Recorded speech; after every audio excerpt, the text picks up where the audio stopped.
Alors, je pense qu'avant de démarrer, c'est de remercier encore une fois Madame la Ministre pour l'opportunité qu'elle nous a donnée pour ce panel, et aussi Monsieur Seydi.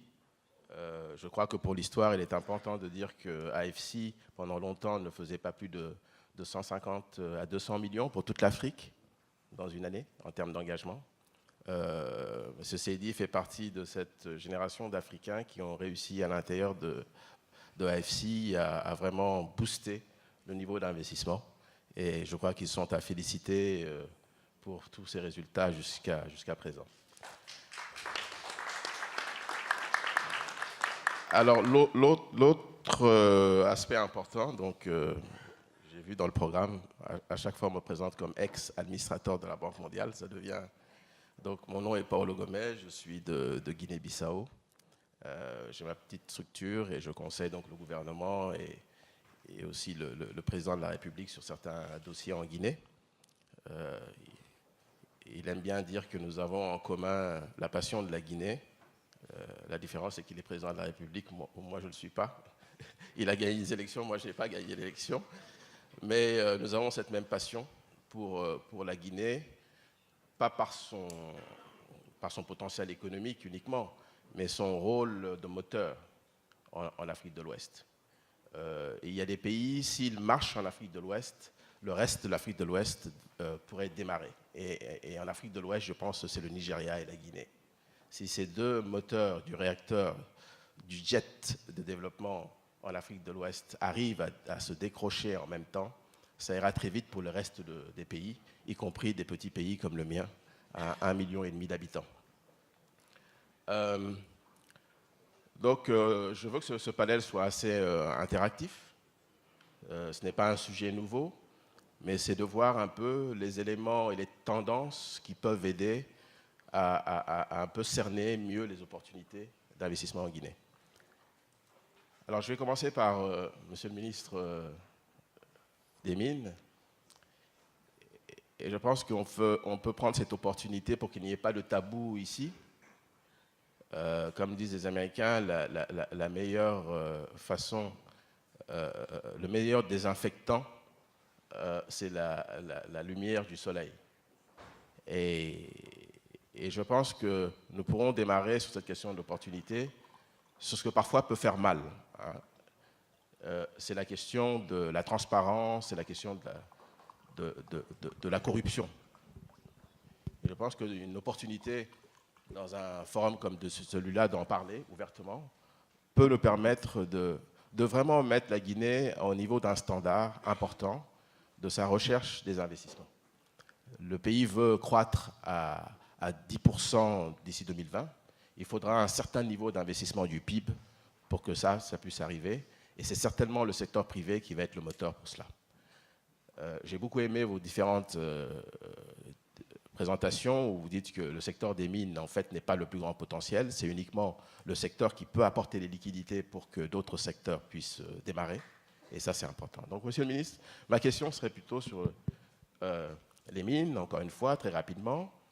Mais il n'y a pas longtemps, vous avez été une des chevilles ouvrières avec le ministre Kassouri sur les 20 milliards d'engagement de la Chine pour les prochains 20 ans en Guinée.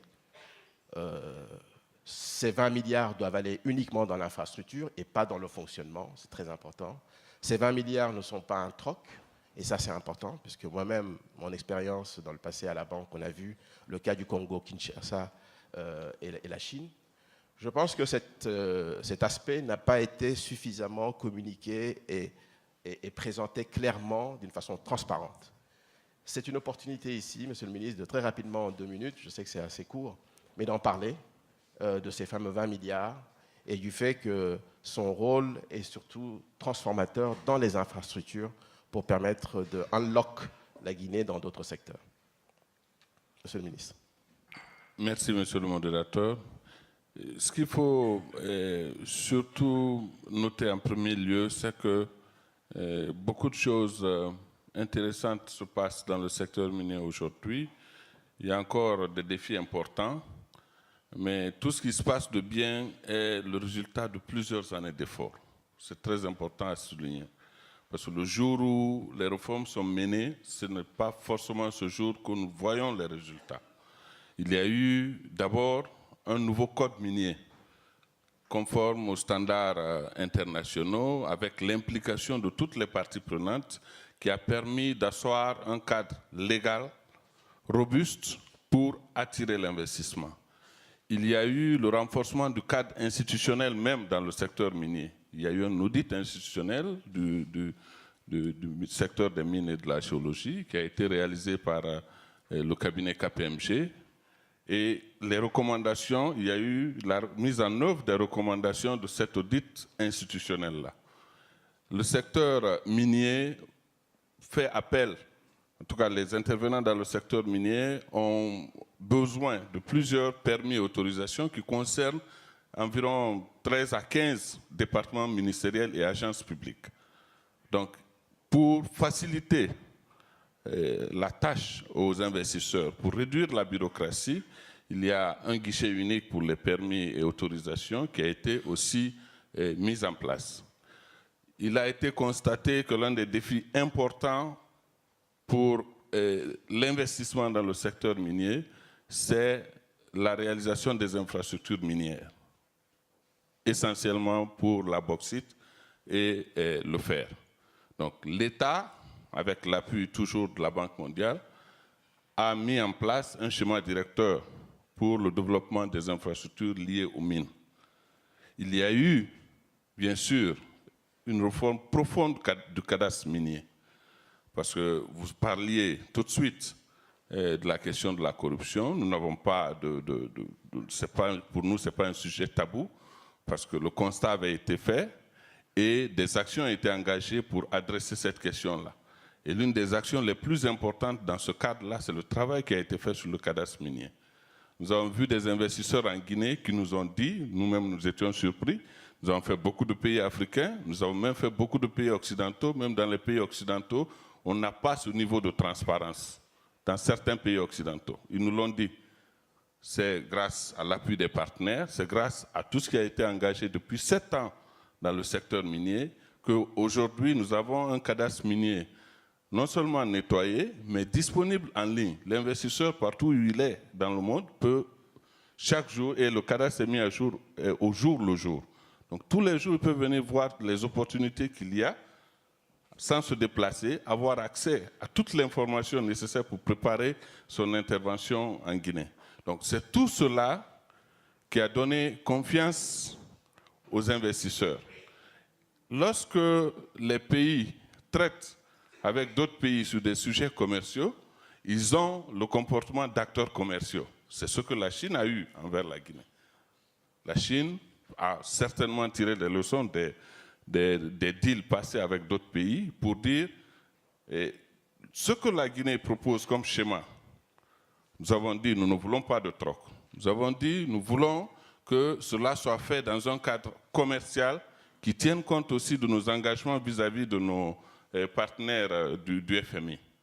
Donc nous nous sommes assis et la solution qui a été acceptée par les parties, c'est que nous travaillons sur la base de projets qui sont gérés dans un cadre régulier.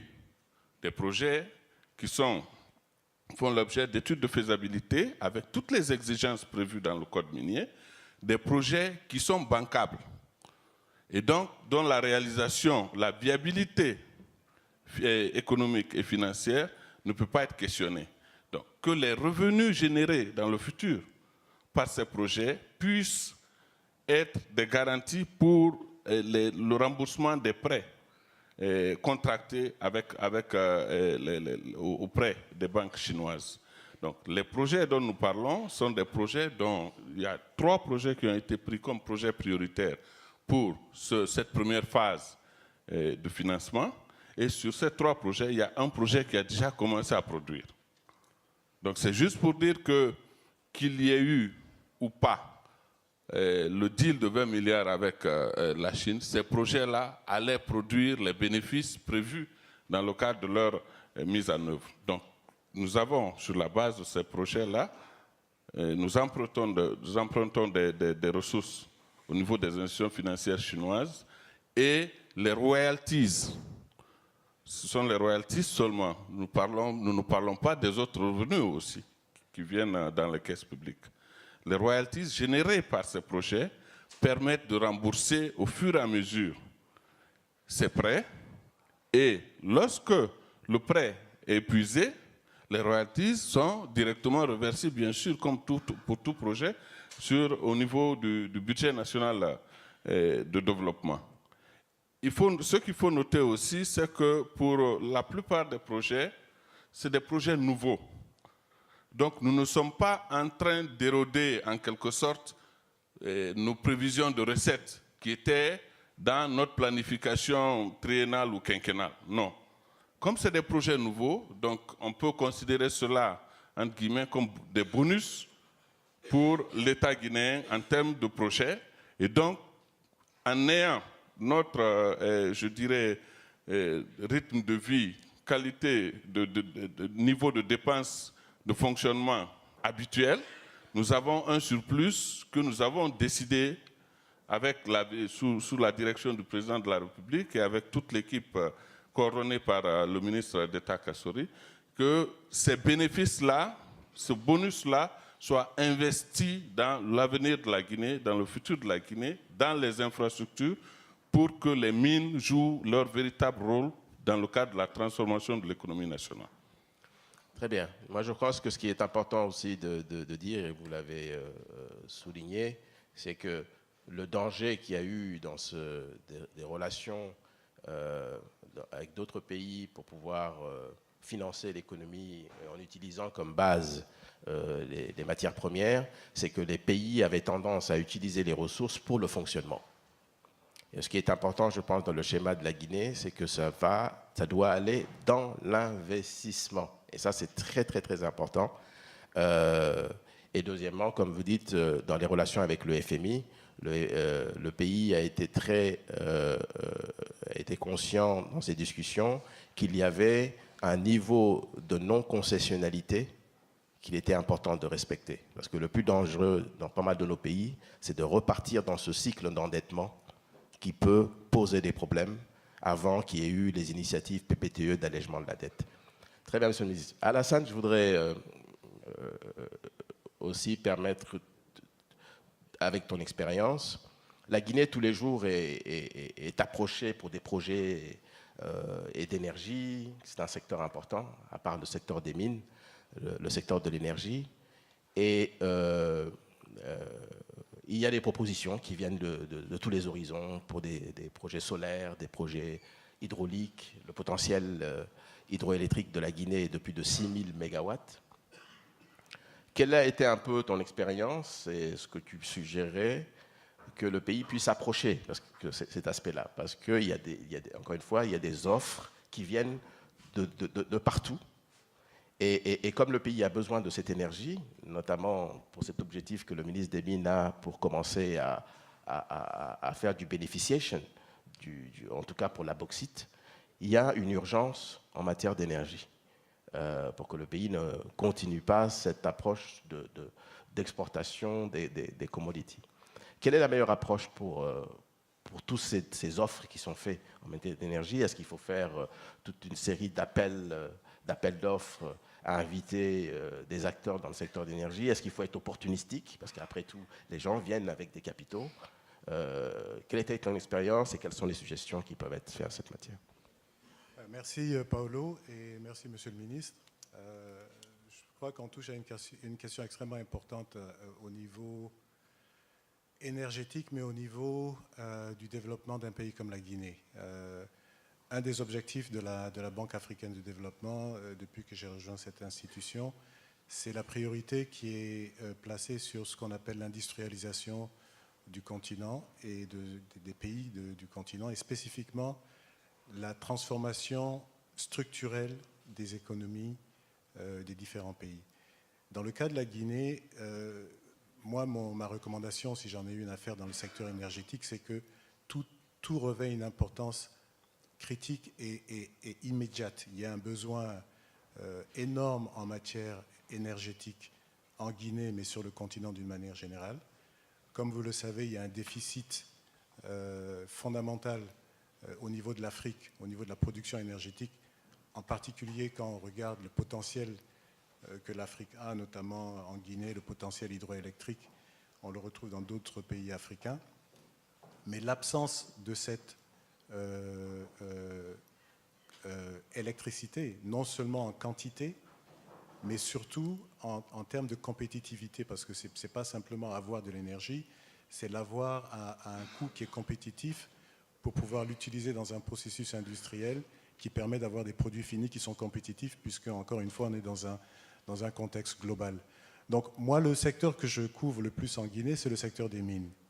Et ce qui me frappe dans mon travail, c'est non seulement l'importance de ce secteur pour générer des revenus pour rembourser les prêts ou pour investir dans de l'investissement, mais ce qui est plus fondamental, c'est que depuis plus d'une quarantaine d'années, la Guinée et beaucoup d'autres pays africains vendent leurs matières premières en l'état.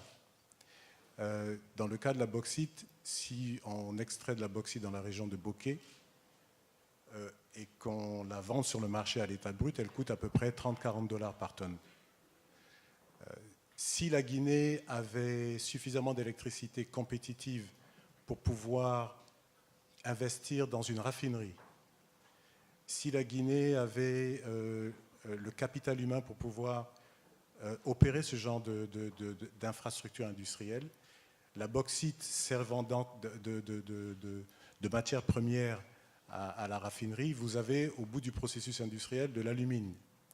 Et l'alumine se vend sur le marché aujourd'hui à peu près à 300 $ par tonne, c'est-à-dire 10 fois plus que la bauxite brute qui est extraite des mines à Bokeh. Mais si on pousse la chaîne de valeur plus loin, en mettant ce qu'on appelle en anglais un smelter, où l'alumine peut rentrer dans un smelter et au bout du processus, on se retrouve avec de l'aluminium. L'aluminium se vend sur le marché à 1500 $ la tonne, 1600 $ la tonne, qui fait plus de 50 fois le prix de la bauxite brute qui est extraite des mines dans la région de Bokeh. Donc, ce qui est important pour la Banque africaine et ce que je remarque, c'est qu'il y a un potentiel de génération de valeur additionnelle qui peut être réalisé si, évidemment, on réussit à résoudre les problèmes dont on a parlé, le représentant de la SFI en a parlé, l'accès au capital, les infrastructures et surtout l'énergie en quantité et à des coûts compétitifs. Donc pour moi, la solution, c'est de mettre évidemment toutes les énergies et toutes les priorités sur ces projets énergétiques, avoir une démarche opportunistique et une démarche planifiée, tout ce qui permet de pouvoir générer de l'électricité le plus rapidement et à des coûts compétitifs devrait être prioritaire à mon avis. Très bien. Non, moi, je crois que c'est très important, cette indication, parce que ça fait partie en fait, du processus de l'accélération de cette capacité énergétique et qui demandera à la Guinée de penser out of the box. Et ça, c'est très important et c'est ce qu'il faudra accompagner le pays. Je profitais peut-être pour enclencher avec Paolo du GAC. Donc, Paolo, vous êtes totalement de ne pas avoir à parler portugais ici. Vous avez suivi un peu ce que le ministre a dit. La Guinée, pendant longtemps, il n'y avait pas d'acteurs dans le domaine de la bauxite. Il y avait 1 ou 2 acteurs. Ça m'a toujours frappé moi-même quand je regardais. Pourquoi ça a pris à la Guinée autant d'années, étant ayant la plus grande réserve au monde de la bauxite? Pourquoi est-ce que ça a pris autant à la Guinée de temps d'être maintenant le premier exportateur vers la Chine? Qu'est-ce qui s'est passé? Pourquoi est-ce qu'il n'y a pas eu autant d'investissements alors qu'aujourd'hui on critique que ça va trop vite en matière de développement de la bauxite? Quelle a été votre expérience et qu'est-ce que vous suggérez en plus de la transparence que le ministre a mis l'accent dans ce domaine-là? Alors, la plus difficile question pour moi, hein, ça c'est... je suis vraiment désolé pour mon français. Je parle français, je parle anglais. Je vais parler anglais, okay? So thank you very much for the invitation and for the opportunity. I truly mean that you left probably the most difficult question for me because I don't think there's one answer to your point. I think from my experience, and I'm sure many of my colleagues here will share that, particularly when we talk about the mining sector, one of the biggest challenges investors, stakeholders, and government have is around the timing. You know, we're talking about geology, so we start with millions of years for something to get started. Then there's a huge, very long, detailed process in terms of making a move. And then, of course, the expectations from the stakeholders, from the communities, from the governments, not necessarily are aligned. I think that's the context. I think, as we all know, success breeds success. So I think, to your point, one of the biggest concerns from investors is to make that first move. And we've seen in other countries, and I myself come from a place from Brazil where mining is very active, but for many reasons, my country is not the one that has developed the most in that sector compared to, say, other countries in South America. And in my opinion, precisely for that reason, success breeding success. I think we have a couple of very good examples right now starting in Guinea. We ourselves are very excited and very committed to being in an environment like Guinea. And to the second point of your question, what are the things that we must keep in mind? I think they're quite simple, actually. I think many of them are already in place. I go back to my point around getting success to bring success to other stories. Firstly, the question around the rules, right? Once rules are made, it is very important that they're not changed. So because, again, we're talking about long-term, very significant investments. We ourselves, we are quite small, comparatively speaking, scale right now for phase one, but we're already talking about 1.4 billion investment from our side. Then we talk about expansion of phase one to the mine, and then phase two to the refinery. So we're talking about significant investment. So I think that's number one, you know, the assurance that the legislation and the regulation are in place. And I think the second one for me that is very important based on what we believe in GAC is that I really feel that it's very important that stakeholders, communities, and the government actually put the right value in the work that is done the way it is done. I think we from the mining industry often suffer the fact that everyone is put in the same bucket in terms of practices, in terms of beliefs. And again, I welcome everyone to come see our operation, come see the way we operate. And I think that's the sort of promotion that stakeholders and the government must push forward. Raise the standards in terms of really obliging people, obliging investors to play at the right standards, because that's where other big investors from the private sector will come and see, well, these people work responsibly, safely, in a sustainable way in the long run. This is what's going to be, you know, bringing more and more investments. Okay, very good. Gabriel, tu t'occupes bien entendu de la promotion des investissements. Il me semble que quand on parle de la promotion des investissements dans pas mal de nos pays, il y a comme un sens de déjà-vu. On parle tous de la même chose. Promouvoir ceci, promouvoir cela. C'est presque une checklist qu'on répète partout. Y a-t-il quelque chose de spécifique que tu offres, que tu penses pourrait être offert dans le cas de la Guinée? Et j'aimerais savoir aussi ce que tu es en train de faire ou de réfléchir dans tout ce qui est dans la digitalisation. On en a parlé hier. C'est tout ce processus de la digitalisation de la Guinée qui peut être un formidable champ de création d'emplois avec les jeunes qu'on ne saisit pas. Il y a quelques années, personne n'aurait pensé que Orange Money, Orange, serait aussi dominant avec ce qu'il fait maintenant dans le bancaire et dans d'autres domaines. Donc j'aimerais un peu avoir ton point de vue et s'il y a d'autres pistes qui pourraient être avancées. Bien. Merci Paolo. En fait, il faut changer le narratif sur la Guinée et on le sent ici. On a commencé cette session sur le secteur privé et les 3 premières interventions étaient sur les mines.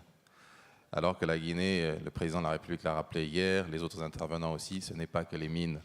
Donc, pour la Guinée, c'est de changer le narratif et expliquer aux gens que, au-delà des mines, le mine n'est qu'un des secteurs. C'est l'agriculture, c'est l'énergie, c'est les infrastructures. Je ne sais pas, si vous avez un projet immobilier, nous avons 430 000 unités, un déficit de 430 000 unités de logement.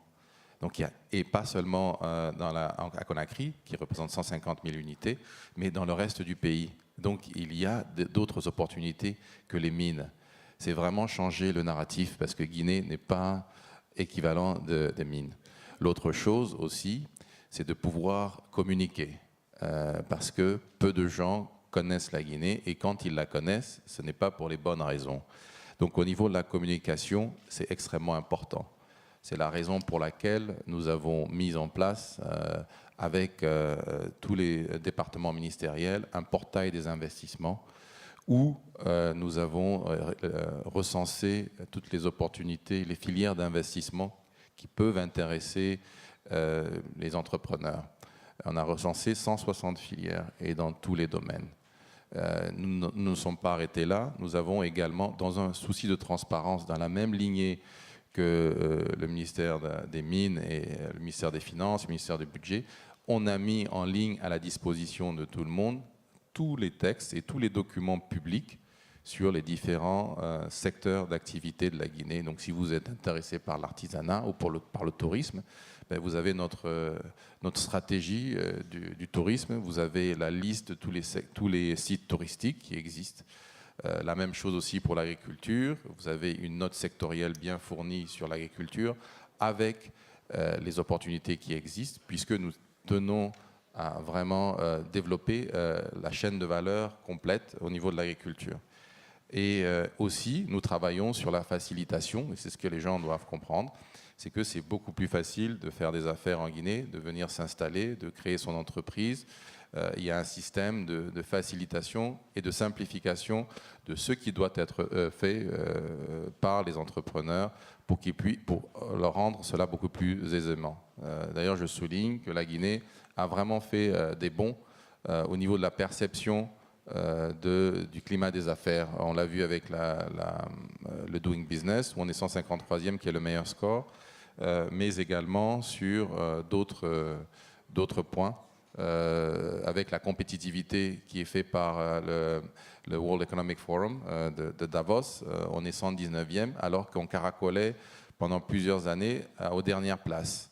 Donc il y a véritablement une dynamique de changement qui est à tous les niveaux.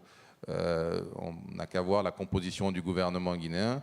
Beaucoup de gens viennent du secteur privé, donc ils sont à cet effet sensible à comment aider le secteur privé à évoluer. Et il y a un dialogue public-privé aussi qui s'instaure. Il n'est pas parfait, mais il s'instaure et c'est une première pour nous, pour écouter ce que le secteur privé dit et pour voir comment on peut les accompagner. En ce qui concerne les TIC, je pense que c'est un secteur de développement extrêmement important. Le gouvernement, sous l'impulsion du président de la République, a identifié à peu près 5 secteurs moteurs. Le premier, c'est l'énergie.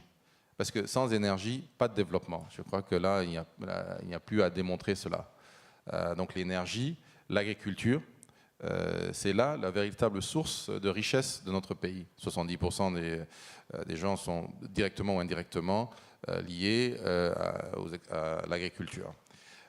Après, il y a les infrastructures, d'où ce qui explique la raison pour laquelle il y a eu cet accord stratégique avec la Chine, parce que nous avons besoin, vous avez beau avoir l'énergie, vous avez beau avoir l'agriculture, si vous ne pouvez pas transporter vos produits, ça renchérirait les coûts et vous serez moins compétitif. Il y a évidemment les mines. Il ne faut pas qu'on les oublie, bien que j'ai dit que ce n'était pas la priorité des priorités, mais c'est quand même important puisque ça nous permet de financer les autres secteurs. Et les TIC, extrêmement important puisque c'est l'avenir. Et la digitalisation qui a été menée, d'abord, je vous ai dit tout à l'heure qu'on a mis tout sur Internet, donc ça c'est déjà utiliser les technologies de l'information à bon escient, mais également préparer ce qui arrive avec la numérisation, l'économie digitale qui est en train d'émerger. Vous avez parlé d'Orange Money, mais il n'y a pas qu'Orange Money. Il y a énormément de choses qui sont en gestation et auxquelles il va falloir intéresser les Guinéens et identifier à notre niveau, au niveau national, les personnes, enfin les innovateurs. En ce sens, nous avons déjà commencé à notre niveau, en collaboration avec le ministère des Postes, Télécommunications et de l'économie numérique. On a lancé la semaine du numérique. Donc chaque année, nous avons en fait une semaine dédiée au numérique à détecter des talents et on accompagne ces talents. Il y a aussi la mise en place par le secteur privé, notamment avec Orange et le groupe Bolloré, d'un incubateur dans le domaine des TIC. Donc c'est pour dire que nous ne négligeons pas. Ceci étant dit, la Guinée a d'énormes potentiels dans tous les domaines. C'est pour ça que si vous allez sur le portail des investissements, vous allez voir que dans chaque domaine, il y a des filières d'investissement qui sont exploitables. Parce que nous avons pas mal d'atouts à notre niveau, 6 frontières, l'accès au marché de la CDE avec 340 millions d'habitants, et rien que le pays nous entourant représente à peu près 60 et quelques millions d'habitants. Donc la Guinée a véritablement des atouts, au-delà des mines, mais dans les autres secteurs également. Merci. Merci Gabriel. Monsieur Sidibé, la question de l'environnement, bon, on parle toujours du tourisme en Guinée, la beauté de la Guinée, les collines du Fouta Diallo, un climat tempéré à ce niveau, etc. Mais s'il n'y a pas de route pour y aller, ça reste dans le domaine du rêve et des cartes postales. Donc la question des infrastructures est fondamentale, mais aussi la question de l'énergie.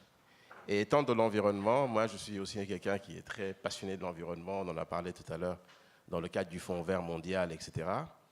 Mais il y a quand même un problème, parce qu'il faut un mix énergie en Guinée.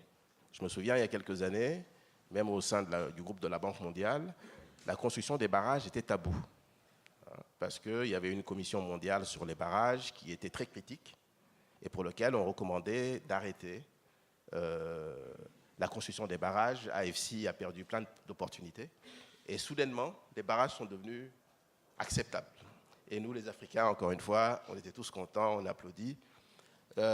Donc, je pense qu'il y a une narrative qui est importante, sur laquelle on se laisse conduire parfois, et qui nous font perdre le sens de l'urgence de nos développements.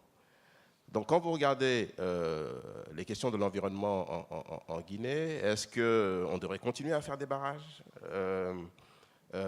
Est-ce que, pour certaines industries, la question du charbon peut être regardée? Quel genre de clean energy, quel genre de charbon? Tout ça reste tabou et à chaque fois qu'on en parle, nous, en tant qu'Africains, aussitôt on nous catalogue. Vous êtes à l'environnement, quelle est vraiment la bataille que vous menez pour que le changement en domaine de l'environnement, les politiques de l'environnement, aillent dans le sens de l'intérêt des Africains et des Guinéens? Et pas seulement de se placer dans une narrative de conférences internationales et de politically correct en termes de ces débats au niveau international. Merci. Nous avons une législation environnementale qui dispose que tout projet d'investissement, en raison de la dimension du projet, de la nature des activités qui y sont exercées ou de leur incidence sur l'équilibre écologique guinéen, devrait être préalablement assujetti à la réalisation d'une étude d'impact environnemental et social. Et cette étude d'impact environnemental et social devra permettre d'évaluer les incidences directes ou indirectes du projet, non seulement sur la population, mais également sur le milieu naturel. Et l'objet des études d'impact environnemental et social en Guinée, c'est d'accompagner, de mieux orienter le promoteur dans le cadre justement de son investissement. Et en Guinée, la politique environnementale est très favorable au principe de conciliation du développement économique et de la protection de l'environnement. Autant dire qu'au nom du développement économique, on ne doit pas s'empêcher de tenir compte de l'existence justement des ressources naturelles et de les protéger, mais également au nom de la protection de l'environnement, il ne faut pas empêcher le développement, parce que nous avons besoin de donner non seulement du travail aux jeunes qui sortent chaque année des établissements de formation, mais également nous avons besoin d'infrastructures. Donc, raison pour laquelle en Guinée, nous sommes favorables à l'application du principe de conciliation du développement économique et de la protection de l'environnement. Et dans le secteur minier, nous avons réalisé une évaluation stratégique du secteur de l'environnement dans le secteur minier. Et cette étude a été financée par la Banque mondiale. Et ce document a été adopté et publié cette année même. Et ce document est extrêmement important parce que nous sommes le seul pays de la sous-région à élaborer et préparer un tel document. Et l'intérêt du document d'évaluation environnementale stratégique permet non seulement de réduire le temps de réalisation des études d'impact environnemental et social dans le secteur minier, dans la mesure où les données essentielles qui doivent être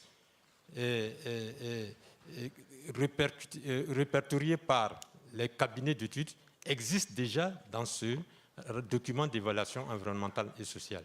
Et si le temps de réalisation de l'étude est réduit, c'est le coût de réalisation de l'étude également qui est réduit. Et cela permet également de faciliter l'examen du contenu du rapport d'étude d'impact en vue de son adoption par les différentes instances. Et donc, tout projet d'investissement avant de s'installer sur le territoire guinéen devrait faire l'objet d'une étude d'impact environnemental et social dont la procédure est aujourd'hui beaucoup plus facile à cause justement des nombreuses directives qui ont été élaborées dans les différents secteurs justement de développement économique. Merci. Merci. Monsieur Diallo, vous êtes un des purs privés aussi ici, à part Paolo et le président de Bolloré. Quand vous voyez certains de vos collègues qui veulent investir en Guinée, est-ce que la perception est bonne? Est-ce que c'est uniquement une question de communication? Quelles sont certaines des mesures pour changer cette perception, si la perception est toujours mauvaise? Est-ce qu'il y a deux mesures qui pour vous seraient importantes, deux, pas plus, qui pourraient permettre de changer cette perception, cette mauvaise perception? Merci, monsieur le panéliste. Je pense que je vais aller au-delà de deux mesures, parce que nous avons consacré, à mon avis, assez de temps aux mines. On l'a souvent dit que les mines sont la locomotive, la première, pour redevenir la deuxième. Donc il me paraît important qu'on parle de l'ensemble, puisque le handicap principal des mines, on se rend compte, c'est le problème d'infrastructure. Les ressources minérales existent, les potentialités agricoles existent. La Guinée, c'est un pays 6 frontières. C'est un pays 320 km de littoral. Qu'est-ce qui manque? C'est la voie ferrée, les routes avec un bon revêtu pour les routes nationales, un bon entretien pour les routes secondaires et un meilleur entretien pour les pistes rurales. Qui dit piste rurale dit drainage de ressources agricoles. vers les pôles de consommation et les pôles d'exportation. Qui dit piste rurale dit désenclavement. Qui dit piste rurale dit au finish développement d'une agriculture intensive et d'une agriculture d'exportation.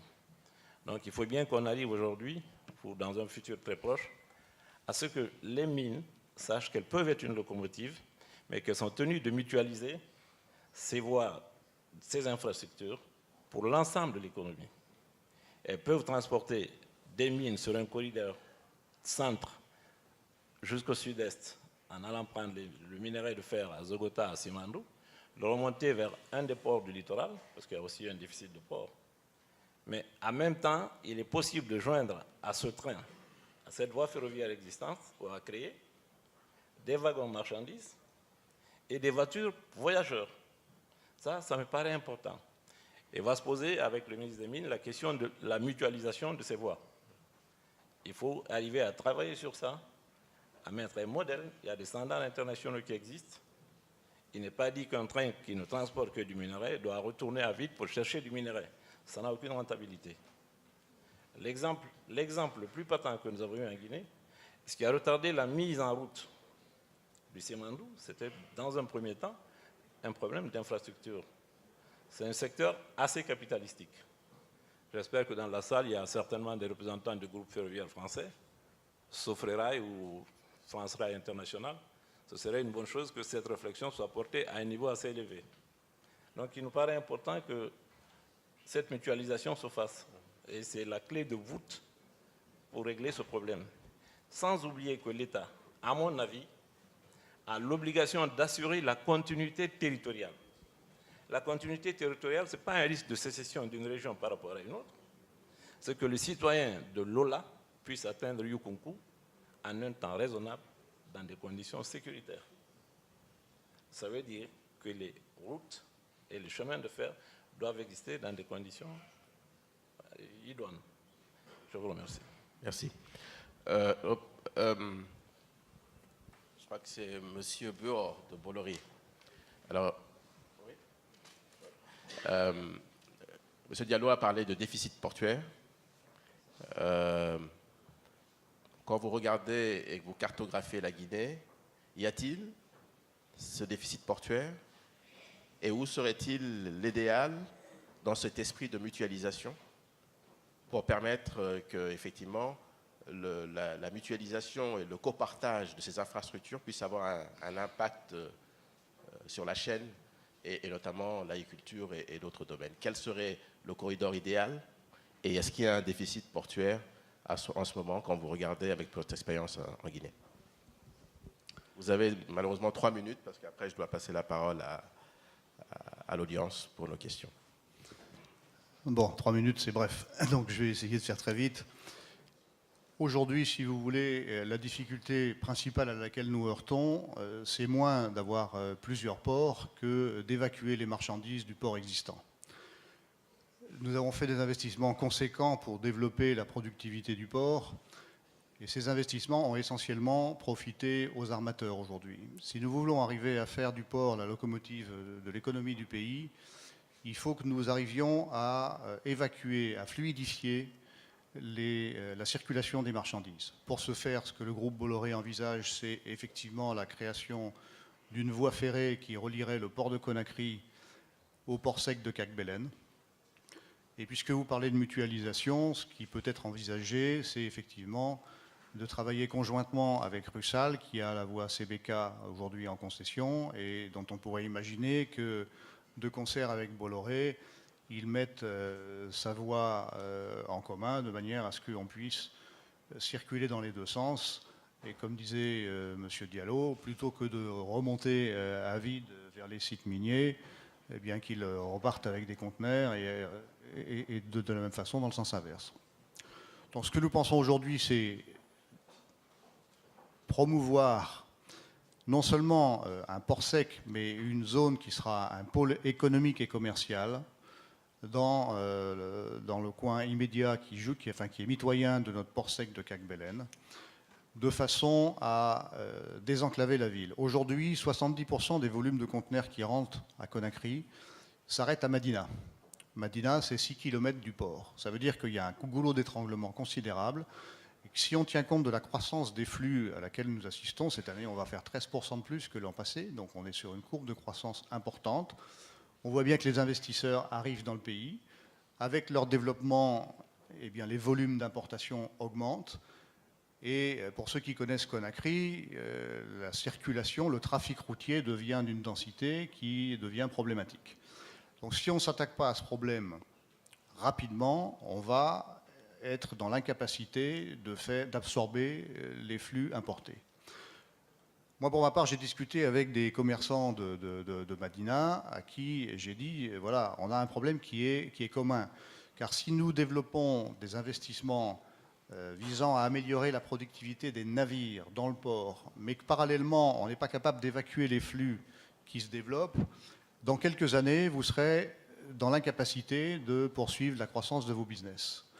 Donc, qu'est-ce qu'il faut faire? Il faut probablement, progressivement, shifter le centre de Madina vers l'extérieur de la ville. Pourquoi? Parce qu'aujourd'hui, si on considère que 30% de la population de Guinée habite Conakry, ça veut dire que 30% des volumes de Madina sont destinés à la consommation urbaine, mais ça veut dire aussi que 70% sont destinés à l'intérieur du pays.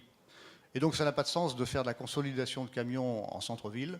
Elle peut parfaitement être faite à l'extérieur de la ville, à Madina. Voilà, donc si j'ai 3 minutes, c'est peu. Oui, vous en avez pris 4, donc c'est déjà ça. Je vais rapidement prendre les questions. Peut-être, Monsieur le ministre, tout à l'heure, vous pourrez parler éventuellement si cette option de Russal avec un autre groupe pourrait être une façon d'accélérer cette fluidité.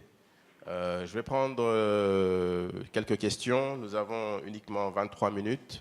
Donc, franchement, pas de commentaires, surtout des questions, pour que le panel puisse interagir avec vous.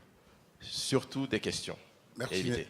Donc vous, et après, je passerai à une dame en priorité et peut-être encore 2 personnes en plus. Allez-y, s'il vous plaît. Merci, monsieur. Michel Bangora. Je suis, puisqu'on parle d'infrastructure, je suis ancien directeur national des infrastructures, inspecteur général au ministère des Travaux publics. Bien. Ma première question s'adresse à monsieur Bolloré, du moins au représentant. Nous avons pensé à faire une ouverture d'autoroute de Koya, d'Abola et pourquoi pas vers le Mali. Est-ce que M. Bolloré peut s'intéresser au fret malien en Guinée, au port de Conakry? Très bien, c'est bon. Merci pour cette question. Merci bien. Prochaine, madame, s'il vous plaît.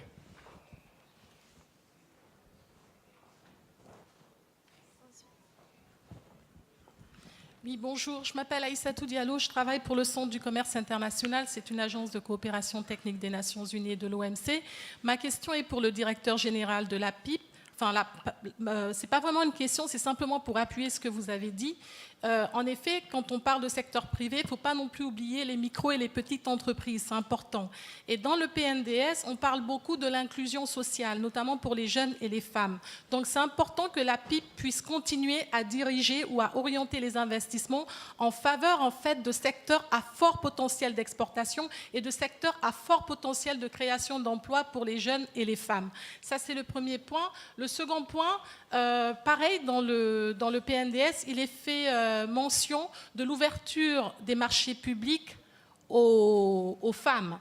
Donc je pense que c'est un élément important car les marchés publics devraient également contribuer à être un vecteur de développement et soutenir donc toujours cette initiative d'inclusion sociale. Donc là encore, il serait bien effectivement que la PIP et les autres parties prenantes puissent faire ce plaidoyer-là pour que cette action, pour que cette initiative puisse se matérialiser rapidement.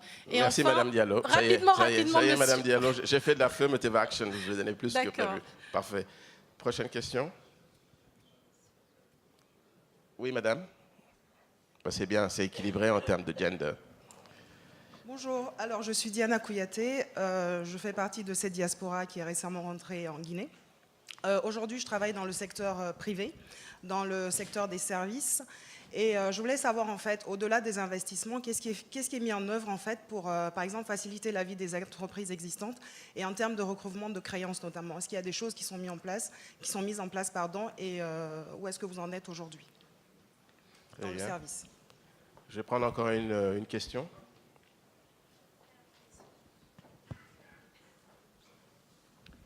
Bonjour, Mamadi Fofana, administrateur de la Sogipami. Il y a certainement un élément qu'on n'a pas bien évalué encore au niveau des investissements, c'est tout ce qui concerne sécurisation des investissements, notamment dans des secteurs clés comme l'agriculture ou l'énergie. Souvent, vous avez beaucoup d'investisseurs qui s'arrêtent à la perception du risque du pays, mais ils n'arrivent pas forcément à percevoir ces investissements dans le pays. Alors ça, c'est une question pour les agences de développement. Il existe aujourd'hui des instruments qui permettent de transférer le risque, notamment des agences d'assurance, MIGA et compagnie. Ça aurait été intéressant de voir leur contribution aujourd'hui et potentiellement ce qu'ils sont capables d'apporter, certainement pour sécuriser ces investisseurs et les amener à prendre plus de risques. Très bien. Merci. Madame Diallo, je peux vous laisser terminer votre question, puisque là, je passe... Allez-y. Non, Madame Diallo.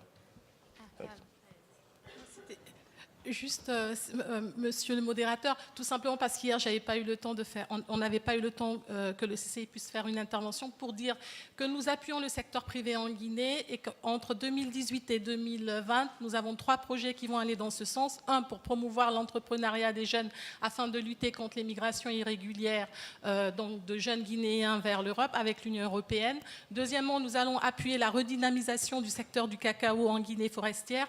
Et enfin, soutenir l'autonomisation économique des femmes pour les impliquer davantage dans la transformation de la noix de cajou. Et donc, permettez-moi de saluer l'engagement et la disponibilité des parties prenantes guinéennes, notamment le ministère du Plan et le ministère du Commerce, ainsi que la représentation permanente de la Guinée à Genève. Je vous remercie. Merci. Très bien. Je prends la dernière question. Allez-y. Merci beaucoup. Juste une question par rapport au commentaire fait récemment par rapport à la garantie des investissements. En fait, je représente ISEX, c'est une filiale du groupe de la Banque islamique du développement qui s'occupe de la garantie des investissements. Donc la garantie des investissements, lorsqu'on parle d'investissement dans le secteur privé, on parle toujours de financement. Et lorsqu'on parle de financement, on parle toujours de garantie. Donc la garantie des investissements, c'est un outil indispensable pour les investisseurs et surtout pour les banques. Donc lorsqu'on parle de garantie des investissements, ça ne veut pas dire nécessairement que ce sont des pays à risque, mais ce sont des outils qui sont disponibles aux banques et qui sont des exigences. Il y a des exigences réglementaires pour les banques pour pouvoir financer des projets dans d'autres pays. Donc on fait ça dans les pays, dans le Moyen-Orient, dans l'Asie, dans tout le pays de l'Afrique du Nord. Donc je serai disponible aussi pour expliquer ça aux intervenants ici. Très bien. Gabriel, peut-être si tu peux prendre la réponse. Je crois que l'autre question, c'est à M. Baudoré et le ministre. Très bien. Je vais essayer d'être le plus bref possible. Merci pour la question, pour le commentaire, pour avoir tiré sur notamment les micro-entreprises et les PME. Je pense qu'elles sont très importantes pour nous, puisque c'est elles vraiment qui créent de l'emploi, plus que les grandes entreprises. Hier, on a parlé du contenu local, qui est un moyen pour nous aussi de faire bénéficier, c'est un moyen qui est pour nous de faire bénéficier aux entreprises nationales des grands investissements. Donc c'est une politique qui a été adoptée par le gouvernement et qui va faire la part belle aux PME. En ce qui concerne les jeunes, les femmes et la diaspora, vous avez touché en plein le mille parce que c'est véritablement ce que nous avons comme public cible au sein de la PIP. On essaie vraiment de les soutenir. Particulièrement les gens de la diaspora, c'est pour voir dans quelle mesure est-ce qu'on peut orienter leurs avoirs vers des investissements productifs. Par ailleurs, demain, nous avons une session, une journée porte ouverte avec la diaspora de l'Union européenne qui sera à Porte d'Italie. Pour faciliter cela, pour les jeunes et les femmes, et particulièrement les micros et les PME, on est en train de pousser pour qu'on puisse finalement adopter le statut de l'entrepreneur. c'est un statut qui va permettre de donner certains avantages, de faciliter la formalisation et de donner en fait une possibilité à ceux qui ont le statut de l'entrepreneur de payer peut-être moins d'impôts, enfin, il y a certains, et bénéficier d'un certain accompagnement. Donc voilà. Très bien. Monsieur Brault.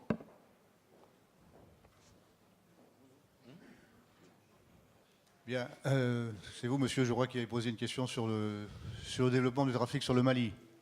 Bon, c'est vrai qu'aujourd'hui, le trafic sur le Mali qui transite par le port de Conakry est extrêmement limité. C'est quelques centaines de conteneurs, c'est quelques milliers de tonnes. Ça s'explique par plusieurs facteurs, en particulier qui sont liés aux infrastructures routières. Aujourd'hui, pourquoi les Maliens travaillent essentiellement avec la Côte d'Ivoire ou avec le Sénégal ? Parce qu'ils ont des flux retour, c'est-à-dire qu'ils montent avec des marchandises qui sont importées et ils redescendent en particulier avec les cotons. Donc pour le transport, c'est évidemment plus économique de faire un aller-retour chargé que de faire, comme ce qui se fait aujourd'hui, un aller simple, si je puis dire. Il y a peu ou pas de flux export malien qui transitent par le port de Conakry. Donc le jour où il y aura des infrastructures ferroviaires ou routières développées, je pense qu'effectivement, le Mali est bien placé, enfin, je veux dire Bamako, mais Bamako, ce n'est pas tout le Mali, ça n'est qu'une partie. Et le Mali est le plus proche de la frontière maritime, si je puis dire. C'est plus près de faire Bamako-Conakry que de faire Bamako-Abidjan. Donc ça a un sens de développer des infrastructures qui permettront ensuite de drainer des flux maliens dans un sens et dans l'autre. Très bien. Monsieur Diallo. Je voudrais me joindre à Bernard pour dire à M. Bangoura, à mon avis, il est important que le Guinéen se départisse un peu du fret malien. Prenez la carte du Mali, comme il vous le dit. Le sud du Mali, Sikasso, son intérêt c'est Abidjan, même si on fait une autoroute linéaire jusqu'à Bamako. Caille, son intérêt c'est le port de Dakar. Je pense que Conakry a plus intérêt à bâtir ces infrastructures qui seront attractives. Second élément qu'il ne veut pas aborder, c'est que gros opérateurs qui sont, ils ont beaucoup investi sur ce taxe, Abidjan, Bamako. Mais le Conseil des chargeurs maliens aussi a investi en créant des entrepôts maliens à Abidjan, qui n'ont aucune commune mesure avec ceux existants à Conakry. Le même Conseil des chargeurs maliens en a fait autant à Dakar. Donc ils ont des infrastructures de stockage. Il est là, demandez-lui si nous avons la capacité aujourd'hui de stocker plus de 20 000 tonnes à l'intérieur du port. La dernière opération d'import d'engrais, nous avons tous été dépossédés de nos amodiations de magasins pour stocker l'engrais. Imaginez avec ça qu'il y ait un retour de coton, qu'il y ait une marchandise inflammable, qu'il y ait une marchandise à haut risque, qui nous coûte cher en assurance. Qu'est-ce qu'on fait? On ne va pas la mettre dehors, dans un pays où on a 6 mois de pluie. Voilà, ce sont autant de questions. Le trafic malien, le fret malien, il viendra de lui-même quand nous aurons les infrastructures. Je vous remercie. Très bien. Monsieur le ministre, s'il vous plaît. Oui, je voulais déjà sur la question de la mutualisation des infrastructures, je pense que c'est non seulement dans la politique du gouvernement, mais concrètement, nous avons l'exemple du corridor nord-ouest avec la CBG, Russal et GAC, qui est, cet exemple-là est un exemple concret de mutualisation. Mais au-delà de ça, toutes les conventions que nous signons qui portent aussi sur des infrastructures liées aux mines, nous avons le principe de mutualisation qui est directement mentionné dans les conventions. Et donc, nous travaillons avec tous les acteurs, y compris ceux du corridor central, pour pouvoir faire de cette mutualisation une réalité. Une dernière chose, peut-être que je voulais, sur laquelle je voulais revenir. Nous devons, notre rôle au niveau du secteur minier, c'est de faire en sorte que le secteur minier puisse effectivement contribuer à la diversification de l'économie. Il ne doit pas y avoir de doute sur ça. Avant-hier, nous avons rencontré un investisseur qui veut faire une mine de bauxite et une usine d'alumine. Et nous avons passé 15 minutes à discuter du projet minier et 40 minutes à discuter du projet agricole qu'ils ont dans la région. Pourquoi? Pour une raison très simple. ils vont investir peut-être quelques milliards de dollars, mais ils ne créeront pas peut-être plus de 10 000 emplois. Mais en ayant, puisqu'ils ont par ailleurs cette capacité-là, ils ont des projets agricoles ailleurs, en ayant un système, un projet agricole autour, calqué sur le modèle que nous avons de la Sogipa, où il y a l'opérateur qui a ces terrains, mais il y a aussi les exploitants villageois qui ont leur terrain, qui ont des contrats d'achat avec l'opérateur.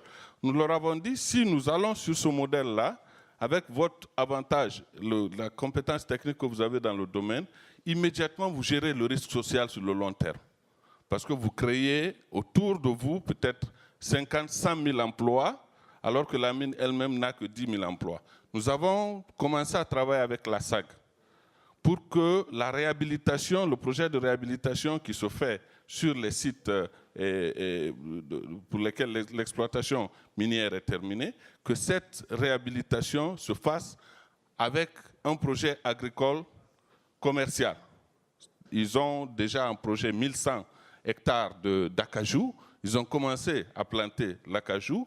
Nous travaillons avec eux en approchant aussi des investisseurs pour que nous puissions avoir aussi une unité de transformation d'acajou pour que le plan étant sur 10 ans, qui puisse créer 2 fois ou 3 fois plus d'emplois avec les projets agricoles environnant la mine par rapport au nombre d'emplois qu'ils ont dans la mine. Parce que la pression sociale et le besoin en emploi est tel que, et tenant compte du fait que le secteur minier ne crée pas assez d'emplois, il est nécessaire pour nous de pouvoir garantir cette intervention autour des projets miniers pour développer d'autres activités. Donc, c'est un élément que nous intégrons déjà dans notre approche et en prenant en compte, bien sûr, le fait que l'agriculture doit être le moteur de notre développement, mais que les mines, que nous les utilisions maintenant comme catalyseurs, et nous devons, plus de 2 tiers des investissements privés que nous avons portent sur le secteur des mines, que nous utilisions cela comme un véritable levier, comme un véritable catalyseur pour développer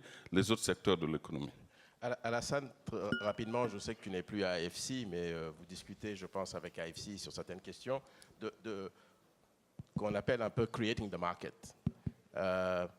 Et quand on regarde ce que M. Diallo disait par rapport à la logistique, on peut le laisser totalement au niveau du marché, mais est-ce qu'il y a une place ici pour un partenariat plus agressif de l'État avec le privé pour combler ce gap de la logistique? Est-ce qu'on peut apporter quelque chose et quelles seraient éventuellement les pistes pour un partenariat d'actionnariat, mais sans gestion de l'État, pour pouvoir vraiment accélérer cette question de la logistique en Guinée? Écoutez, le problème de la logistique, c'est l'accès au marché domestique. Monsieur Diallo en a parlé tout à l'heure. C'est l'accès au marché régional. Et c'est l'accès également au marché à l'exportation et l'intégration dans les chaînes de valeur internationales. Donc, oui, la Guinée ou d'autres pays africains. La Guinée encore est un pays qui a un accès à la mer, mais je pense notamment à des pays qui sont enclavés, comme le Mali dont on a parlé, mais d'autres également. Mais d'une manière générale, le déficit logistique d'infrastructures, de transport est une réalité. Et donc, les modèles qui peuvent être utilisés doivent être variés. Il peut y avoir des modèles où il y a un partenariat public et privé pour travailler sur des routes ou sur des voies ferroviaires. Il peut y avoir des situations où c'est les investisseurs privés qui le font.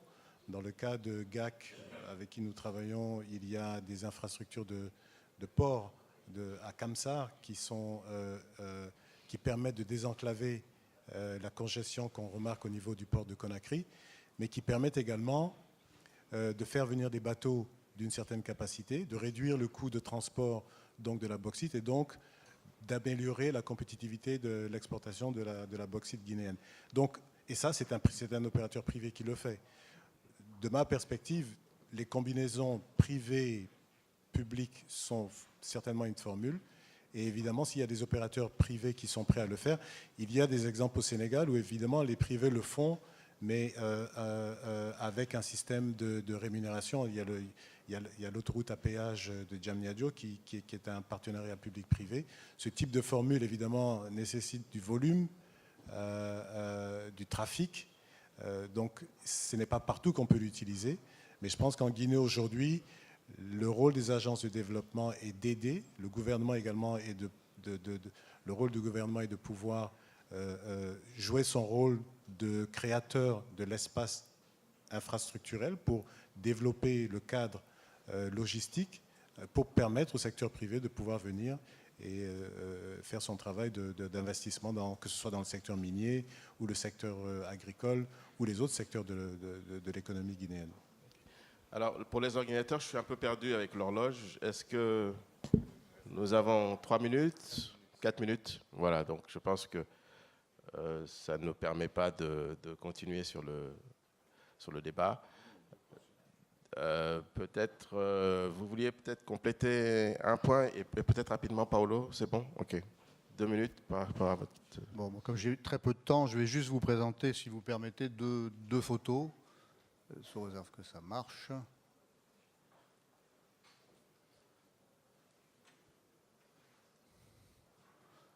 Voilà.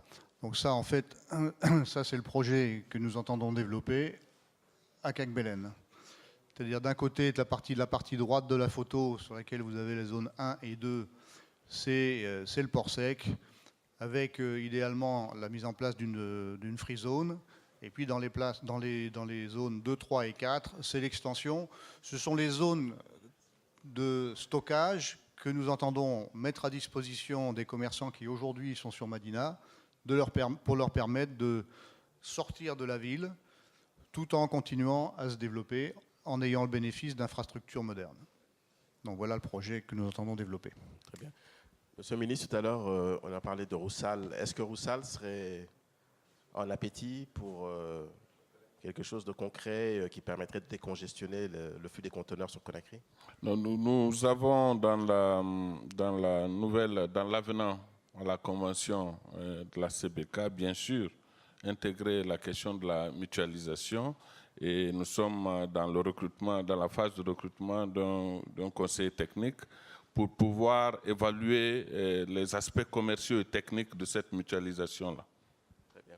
Voilà, je vous remercie pour la disponibilité des panélistes et aussi les intervenants. Voilà, merci beaucoup.